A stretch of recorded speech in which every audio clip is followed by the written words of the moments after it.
Seattle, Washington, 2012. Rain pressed against the windows of the Hayes townhouse in Queen Anne, turning the evening into a loose watercolor. Susanna Hayes, 34, returned from a long day at the firm with the usual ritual of order, coat aligned on the same hanger, briefcase on the same chair, files stacked by deadline. Her life had always worked best when it kept a reliable rhythm. Marriage, too, had been folded into that rhythm, the way a steady metronome folds time into something manageable. Robert's construction business expanded across the city with new townhomes and sleek mid-rise renovations, and the solidity of his work had long seemed to echo the solidity of their life together. The first fault line did not announce itself with drama. It appeared in the form of numbers that did not reconcile. She had opened the household laptop to scan a shared folder for last year's tax worksheet, intending to cross-check a charitable deduction. A bank statement, saved as if by accident, sat inside a folder with a bland name. The account number looked unfamiliar. She recognized the bank, but not the last 4 digits, and the register showed withdrawals that did not align with any scheduled bills. The dates hovered near weekends when Robert claimed to be visiting sites in Everett and Tacoma. Transfers moved in rounded figures, the kind people choose when they want speed more than accuracy. Her training made skepticism instinctive. She listed possible explanations in her mind and tried to test each one against a second fact. A misplaced contractor account could make sense, except contractor accounts rarely paid spa charges and hotel holds. A business development lunch could explain a single charge, not a pattern that stretched across months. The signature on a scanned authorization looked like his, yet the tails of the letters slanted differently, and the force of the pen at the baseline suggested haste rather than his usual measured stroke. None of this was proof. All of it was weight. Days accumulated like wet leaves. She noticed the scent on his shirt when he tossed it in the laundry room late one Tuesday. It was not the sharp, clean lines of his usual cologne. It carried a sweet citrus top, then a powder-soft finish that clung to cotton, even after the fabric cooled. She stood there with the shirt in both hands longer than she needed to, and when she finally let it drop into the basket, the silence around her sounded altered. She began to move through rooms like an auditor in her own life. The nightstand held a hotel keycard beneath a book he had not touched in months. The glove compartment of the truck held a folded receipt from a boutique near Pike Place Market that specialized in small leather goods and limited-run jewelry. The calendar on the refrigerator marked out a late-site walkthrough on a Sunday evening, but his email, left open and then forgotten, displayed a boarding pass notification from a seaplane outfit on Lake Union that ferried people to resort towns for the night. She did not take screenshots or photos. She did not stage a confrontation or rehearse speeches in the mirror. She collected impressions and let them settle into a shape. On one gray morning, she drove past one of his projects in Ballard and watched the crew pack up early because of weather. The site foreman waved a hand to say they were done for the day. Robert's text later claimed he had stayed late to deal with a supplier. The contradiction did not feel cinematic. It felt procedural, as if each new inconsistency filed itself into a growing case record she could recite by section number if required. She noticed how often his phone faced downward on tables. She noticed new habits with old objects, the way a person who is lying learns to place their hands flat to appear calm. At home, she opened a password-protected spreadsheet he had once shown her to track project expenses. The password had not changed.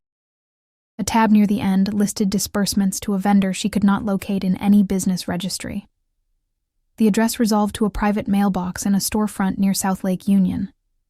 The amounts were large enough to matter, but small enough to avoid the kind of automatic alerts banks send to nervous clients. Memo lines used acronyms that looked businesslike at a glance and meaningless on a second pass. Each line item constructed a small bridge from plausible to suspect. She returned to her own work and met her deadlines, because discipline set its own terms. The clients who called her line heard the same steady voice and the same careful questions that carved excess from a problem until only its necessary shape remained. In court, she argued emotion and won it. She walked back to her office through the planked hallway, noting how the city's rain made the wood glow. Stability remained her public instrument.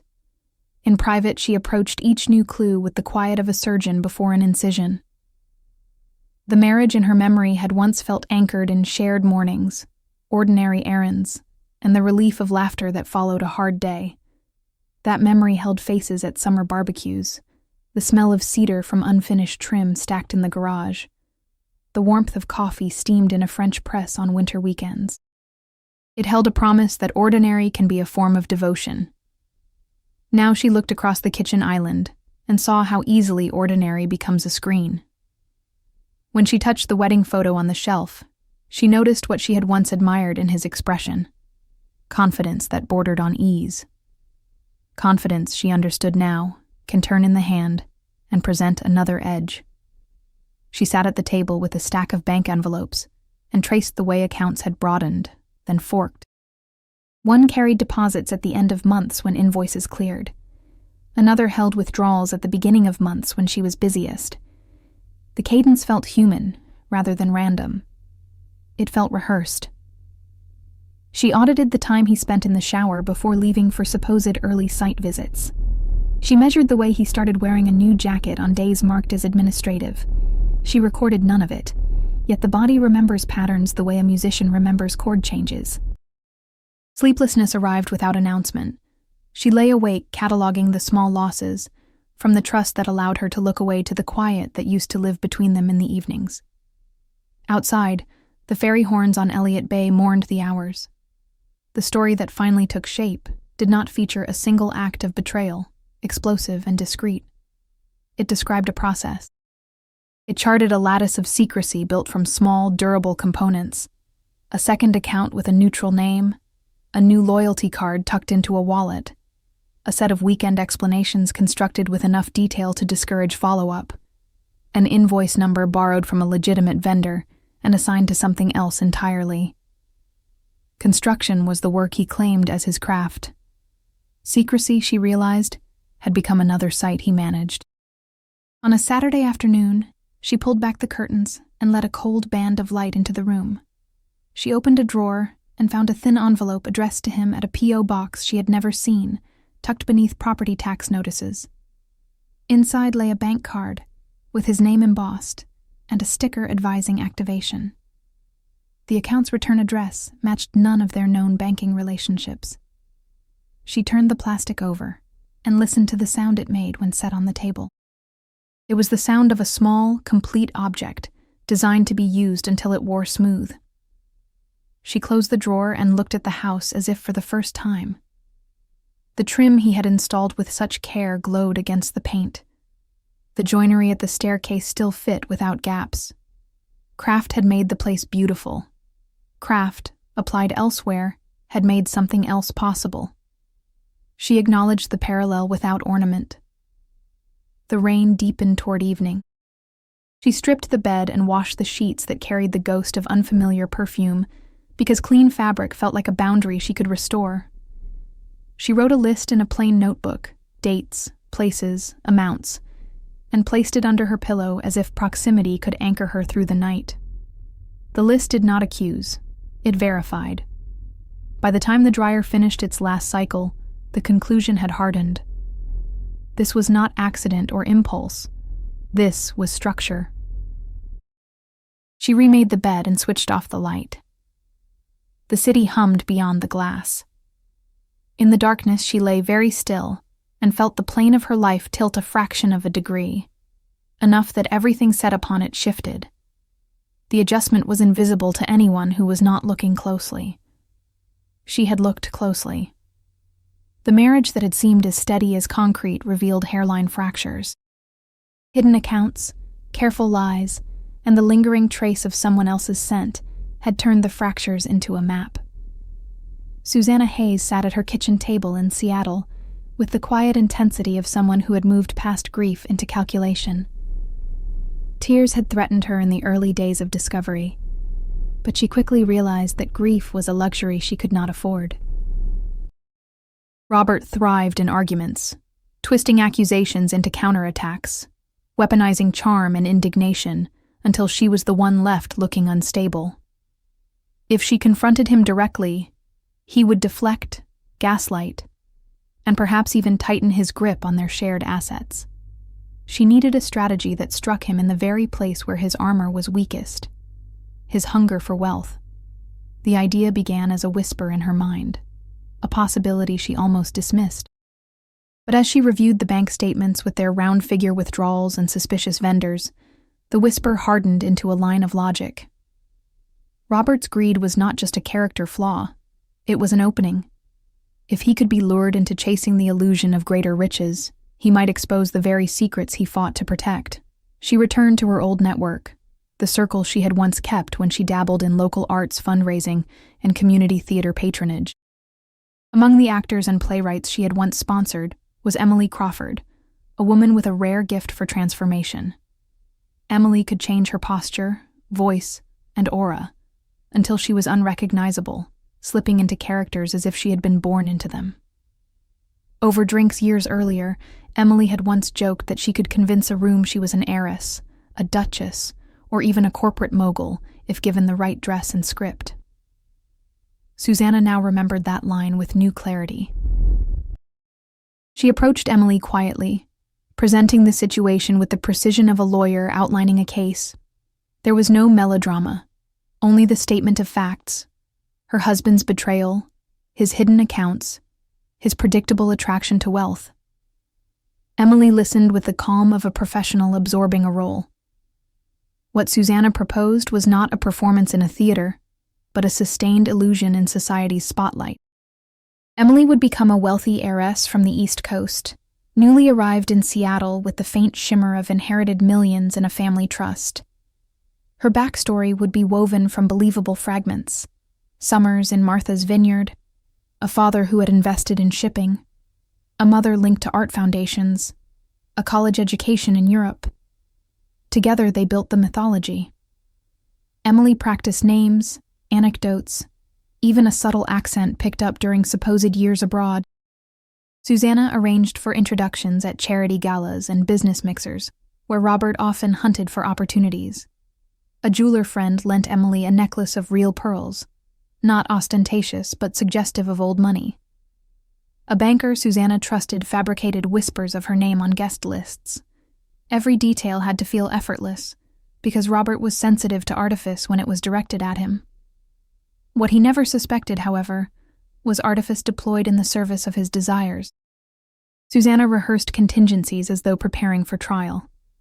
If Robert pressed too quickly, Emily would feign reluctance, insisting she had no interest in men driven by money. If he played coy, she would allow him glimpses of her supposed fortune, references to trust distributions, a staged phone call about estate holdings, hints of exclusive investment opportunities.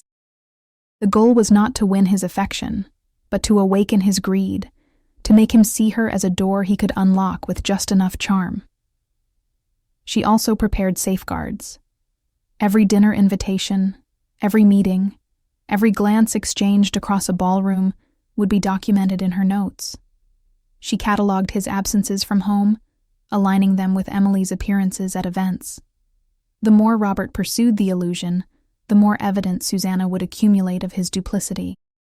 By the time he had bled his secret accounts into her trap, there would be no plausible deniability left. The kitchen that once served as a place for quiet meals and legal briefs became her war room. She drew outlines on notepads, mapping Robert's predictable movements and vulnerabilities. His colleagues admired his bravado, but she knew his vanity. He would not resist the chance to impress a woman whose mere presence suggested generations of wealth. In his mind, seducing such a woman would be a conquest not just of romance, but of status. What began as betrayal had become strategy. Susanna no longer felt like a wounded spouse clinging to the remnants of a broken marriage. She felt like an architect, designing a structure where every beam and pillar would eventually collapse on Robert alone. Emily would be the facade, the marble front that dazzled him. Behind it, Susanna would be the engineer, pulling the levers quietly, patiently, until the edifice of his lies caved in on itself. By the time she folded her notes and hid them in the locked drawer of her desk, the plan had ceased to feel like fantasy. It was blueprint and inevitability. A case prepared not for a jury, but for the court of consequences. Susanna looked out at the rain-soaked skyline of Seattle and allowed herself the faintest trace of satisfaction. The crack in her marriage had revealed not just betrayal, but opportunity. From that crack, she was building the instrument of his undoing.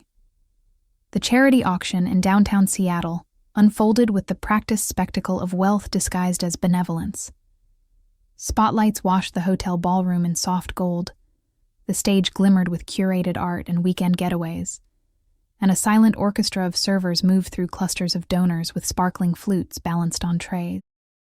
Robert arrived as he always did at such events, with the measured stride of a man who considered rooms like this an extension of his workplace. He preferred auctions to boardrooms because status wore evening clothes there and returned compliments with interest.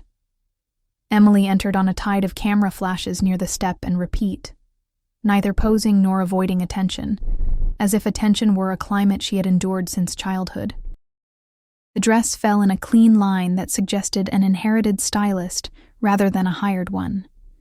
Jewelry avoided ostentation, the way old money avoided explaining itself. She carried the faint fatigue of someone who had been introduced one time too many and had learned to lean against the world rather than at it. When her eyes swept the room and briefly slid past Robert, the gesture registered not as dismissal but as a reminder that she had other places to be. Her legend had been seeded in small, verifiable fragments. A program note listed her among the event patrons.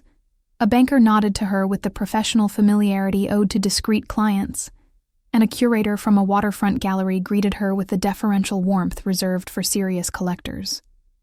A rumor of a historic property in Lake Forest Park passed between two donors near the dessert table. The accent she used arrived and departed so lightly it could have been simply the residue of schools abroad. Nothing called attention to itself.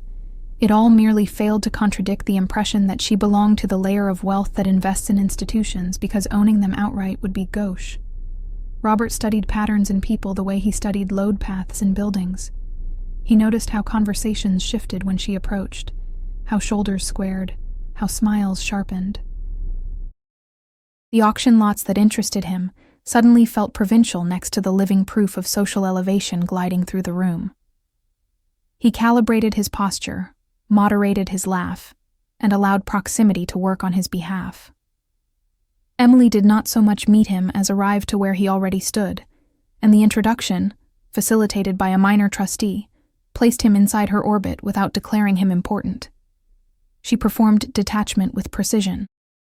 When someone mentioned portfolios, she let the word exist without enthusiasm, as if portfolios had been a subject too long rehearsed. When the conversation touched on philanthropy, she nodded with a trace of obligation rather than zeal. She introduced nothing. The room introduced her. Her stories came in brushstrokes, distant summers charcoaled with sea air, a grandfather whose name still anchored a fellowship, a life where money functioned like weather, sometimes inconvenient, always present. If anyone sought particulars, the particulars arrived elsewhere, later, in casual asides from third parties that seemed unrelated to any deliberate message. Robert's interest lit like magnesium and then sustained itself with quieter fuel. He began appearing at functions where she might be, at gallery previews and breakfast fundraisers where donations were pledged before the sun had fully committed to the day. He adjusted his calendar first by hours, then by patterns, crafting narratives about site inspections and supplier emergencies that justified his absences. In private, he rehearsed the version of himself he wanted reflected in her gaze. A builder with vision. A man who understood how to move capital through projects the way a conductor moved sound through a hall. Emily's technique resembled a tide. She receded slightly whenever he advanced, cultivating the illusion that he was chasing an instinct rather than following a plan. She accepted hellos with the courtesy owed to a familiar face, then allowed small coincidences to accumulate.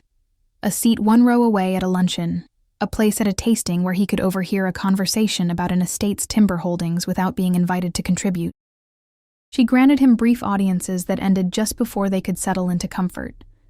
Scarcity did the work, Flattery could not. Artifacts accumulated to complete the picture. A subdued town car collected her at the curb rather than a showy machine, as if a driver were simply a default in a life organized by assistants. A leather portfolio appeared at her elbow now and then, open to discreet correspondence about a trust distribution with dates and numbers, redacted just enough to imply significance. A florist sent peonies to the green room after the keynote with a handwritten card from a name anyone could search and find linked to a family office. A real estate agent guided her through a private tour of a Lake Forest Park property on a weekday morning when most people worked, and a chance sighting by an acquaintance carried the story into the evening circuit. Robert's vanity took care of the rest. He upgraded a watch to a brand he knew would read properly at a distance. He adopted a suit cut that signaled an unspecific cosmopolitanism. He ordered wine he had memorized from a list of labels favored by donors who liked to be asked for their opinions. Meetings that once ended at 6 began to stretch into the night, and texted apologies softened his absences at home. He started leaving his phone face down not only out of caution, but also from the thrill of creating compartments in his life, a small architecture of secrecy that flattered his sense of mastery. In their brief interactions, he offered curated glimpses of his competence. He referenced a portfolio of infill projects that had survived the downturn, a network of suppliers who extended him terms others could not access, an ability to read zoning codes like music. He let slip that he maintained liquidity outside formal channels to seize opportunities before formal channels noticed them. He used euphemisms, rainy day funds, partner pools, off-cycle capital, that sounded prudent in public and predatory in private. Emily responded with the exact amount of impressed restraint that told him she had met men like him before and found most of them tedious. The suggestion that he might be the exception worked on him the way a soft rope worked on a horse. It guided without pulling. Evenings multiplied. A gallery opening provided an excuse to linger at the edge of the crowd where conversation could thicken. A harbor cruise supplying a donor experience gave him an hour of shared view lines across Elliott Bay, the city unspooling as a promise beneath them. A breakfast at a members-only club conferred the sober legitimacy of eggs and policy talk. Each setting offered him a different reflective surface in which to study himself near her. He liked the version of his face that returned. He began to create alibis with the same careful attention he once saved for bid proposals. Calendar entries grew vague. A second email address handled invitations he explained as investor leads. A prepaid phone lived dark in his glove compartment until needed. He positioned these changes as temporary adjustments to a period of aggressive growth. The story, he told himself, pressed ambition against morality, until morality yielded with a sigh and promised to check back later. Emily never asked for money. She mentioned opportunities as one mentions weather. This fund closing soon. That foundation spinning out a vehicle for impact investments. A family considering a co-invest in an unglamorous asset with extraordinary tax efficiency. She neither pitched nor refused, and the restraint sharpened his appetite. He began to imagine himself as the person at the table whose opinion carried the conversation forward. When she casually referenced a trust administrator who preferred partners with a record of discretion, he found himself volunteering anecdotes that proved he understood discretion's mechanics. Invoices coded to generic vendors, retainers that bundled services no one itemized, distributions that arrived where questions did not. Nights at home grew thinner. He returned later, smelling of candle smoke from event halls or salt from the waterfront breeze, practicing neutrality on his face and failing to notice how new performative habits had replaced old careless ones. The household routines he had once mocked as ordinary now became obstacles to be planned around. He told himself the pursuit belonged to work, to prestige, to the widening of a circle that had always felt too tight. In truth, it belonged to the very hunger he denied. The bait held because it did not look like bait. It looked like a door politely left ajar in a house he had always wanted to enter. Each time he stepped closer, a corridor revealed itself, lit just enough to suggest that at the end of it lay a room where men like him were expected. He advanced with the confidence of someone who believed he had discovered a secret rather than been guided to it. And as the weeks folded into one another, the time he gave to that corridor increased, until the life he had left behind began to feel like a waiting room he would leave as soon as someone called his name. Emily moved with the precision of a stage performer, every gesture calculated to deepen the illusion. She spoke of investments in vague but impressive terms, weaving stories of European ventures, family foundations, and discreet financial advisors whose names carried the weight of legitimacy. Each tale was embroidered with details just plausible enough to sound authentic, yet distant enough to avoid scrutiny. Robert listened with rapt attention, his mind painting a future where her immense fortune could be tied to his own ambitions. The longer she spoke, the more he leaned into the fiction, desperate to secure a place in her orbit. Robert's weakness had always been his appetite for grandeur. He saw money not simply as a tool, but as a crown to be worn, a symbol that elevated him above others. Emily embodied everything he craved. Her expensive clothes suggested wealth, but her carefully casual disdain for materialism convinced him that she was genuine. When she spoke of being tired of superficial men who only wanted her inheritance, Robert felt the irresistible need to prove himself different, even while secretly desiring exactly that inheritance. Over dinners in dimly lit restaurants and champagne receptions at art galleries, Emily nudged him toward confessions. At first, he hinted at business ventures, at deals that skirted legal boundaries but promised high returns. Then, as her feigned admiration grew warmer, he grew bolder, revealing hidden accounts he had opened under false names, accounts his wife had no knowledge of. He framed these secrets as evidence of his resourcefulness, expecting praise. Emily offered him a smile that concealed her quiet triumph. Every step was orchestrated. Documents arrived by courier, thick envelopes bearing the names of law firms that existed only on paper.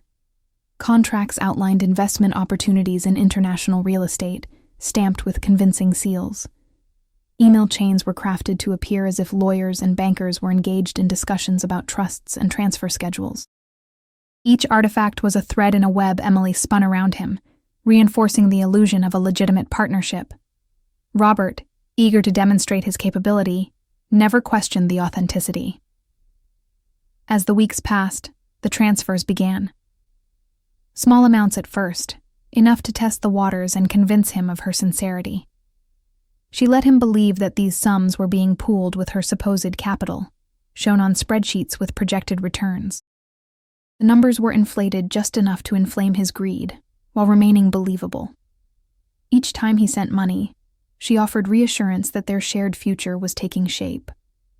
The intoxication of being trusted by a wealthy heiress blinded him to the obvious inconsistencies. Robert's ego fed the deception as much as his greed. He delighted in telling Emily how clever he had been in moving funds away from prying eyes. He described the methods he used to hide assets from clients and regulators, embellishing his own role as a mastermind.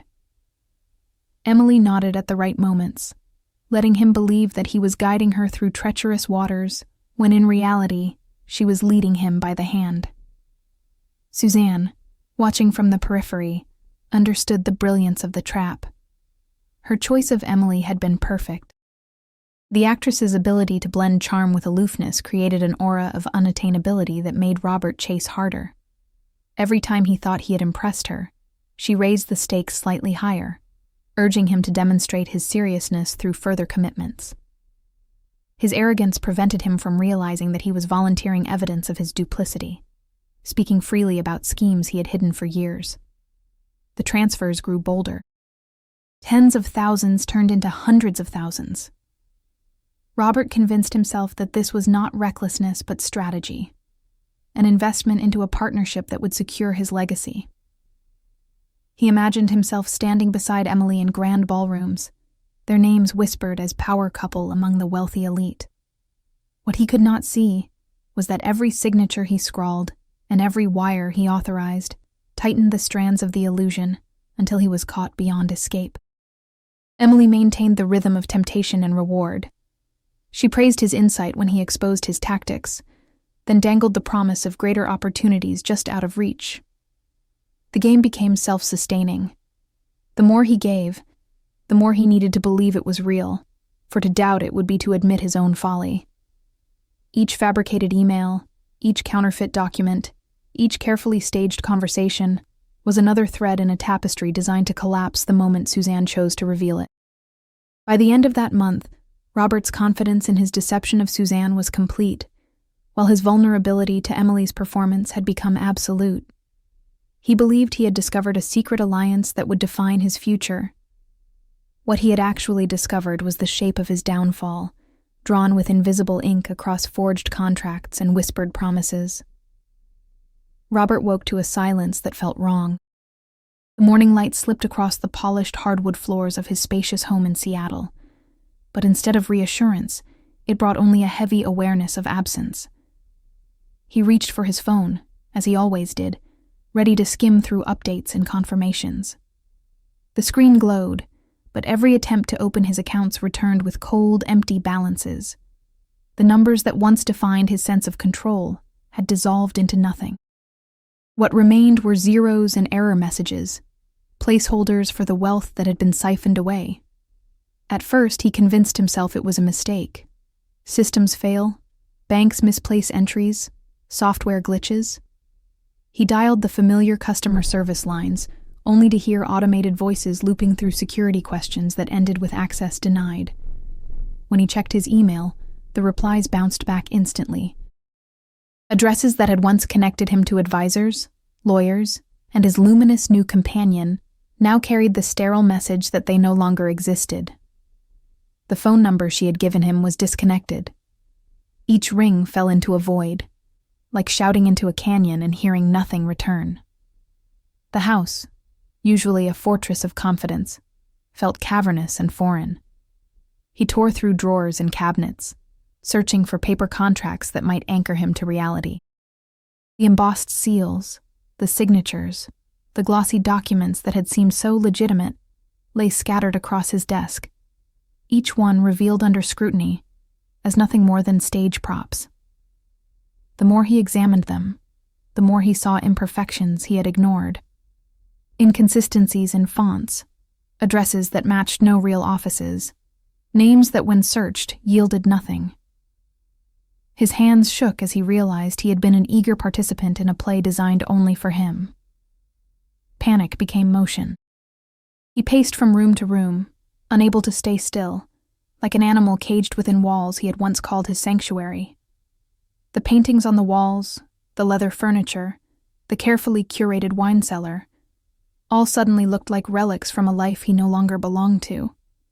He yanked open filing cabinets, pulling folders onto the floor, papers scattering like leaves in a storm.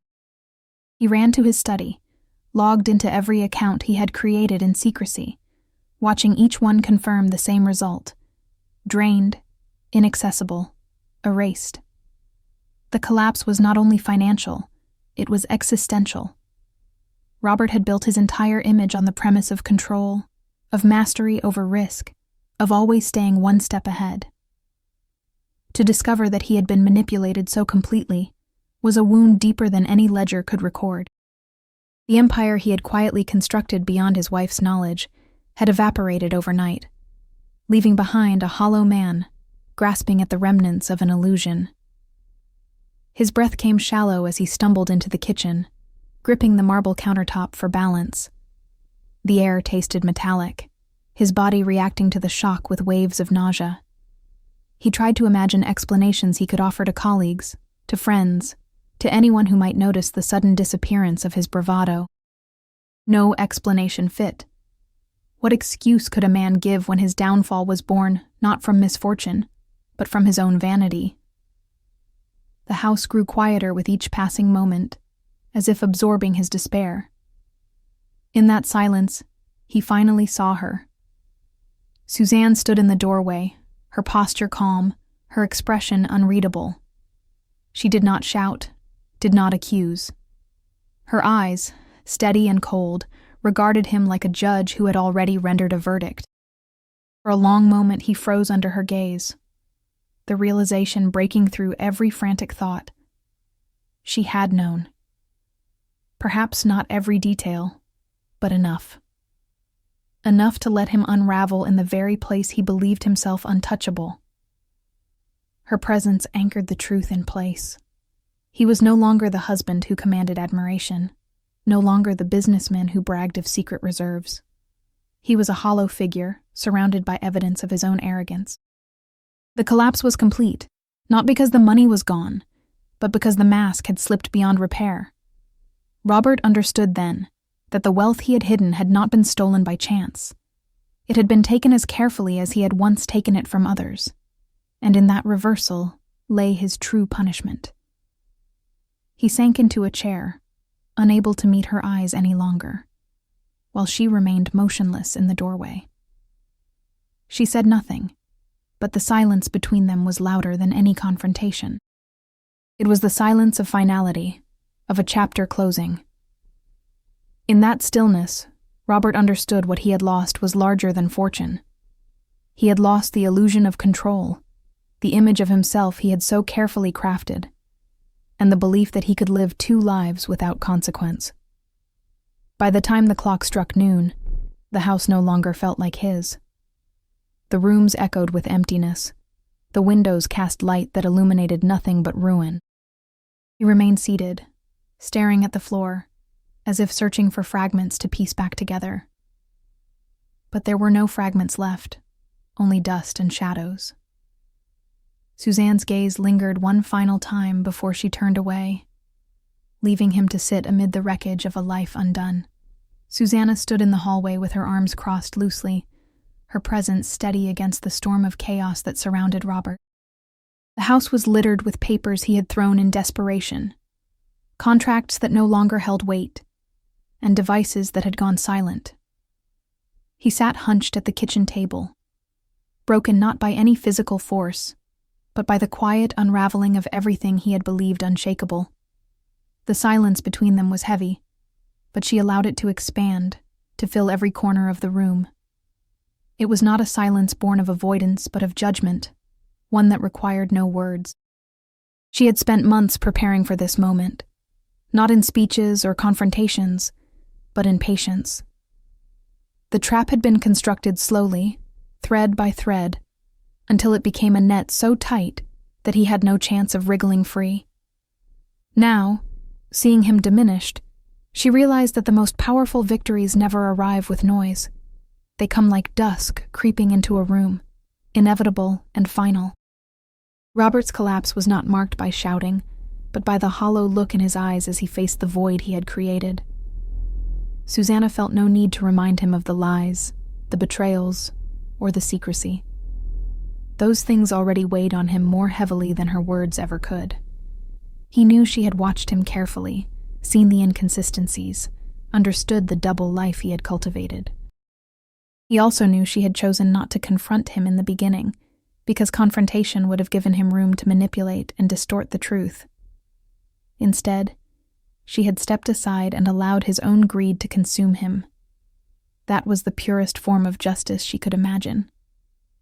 The room was filled with the sound of his shallow breathing, the occasional scrape of a chair as he shifted uncomfortably, and the faint hum of the refrigerator. Ordinary noises became magnified in the absence of conversation. Susanna let him feel the weight of that normalcy, the cruel irony that life around him continued as usual while his inner world collapsed. To him, the silence was unbearable, but to her, it was liberation. She remembered the woman she had been months ago, bound to the illusions of stability he had created, quietly doubting her instincts, suppressing her suspicions to preserve the image of marriage. That woman had been cautious, hesitant, and afraid of losing everything she thought she needed. Now she stood in the same house, but her stance was different. She no longer saw herself as his wife in the old sense, tied to his decisions and dependent on his narrative. She saw herself as a survivor who had chosen her own ending. Robert tried to gather fragments of dignity. He lifted documents as if proof might still exist within them, stared at his laptop screen as though numbers would reappear by force of will. Each attempt collapsed into futility. He had lost the accounts, the investments, the woman who had flattered his vanity. He had also lost Susanna's silent complicity, which had been his greatest shield. She did not need to strip him of it. He had done that himself. The power she felt was not loud or triumphant. It was a steady current running beneath her skin, quiet but undeniable. She realized that vengeance need not roar to be effective. Its sharpest edge is found in clarity, in the calm recognition that the person who betrayed you has finally been undone by their own flaws. Her silence was not indifference. It was the final act of control. By refusing to speak, she refused to give him any script to work with, any chance to twist her words into excuses or denials. He sat with his head in his hands, shoulders slumped, his figure no longer resembling the confident man who had once filled the house with certainty. To her, he already looked like a stranger, stripped of every mask he had ever worn. In that recognition lay her freedom. She did not need him to apologize or explain, because neither would change the truth. He had gambled with lies and greed, and he had lost. As she turned away, the house felt different, lighter. The walls no longer echoed with deceit. She walked down the hallway slowly, her steps steady, each one carrying her farther from the shadows of what had been. Behind her, Robert remained seated in silence, caught in the ruins of his own making. For Susanna, this was not merely the end of a marriage or a betrayal avenged. It was the beginning of a chapter she had written herself, one where her strength was not hidden, and her clarity was her weapon. The silence she carried with her was not emptiness. It was resolution, the sound of a woman who had won not with fury, but with unshakable calm.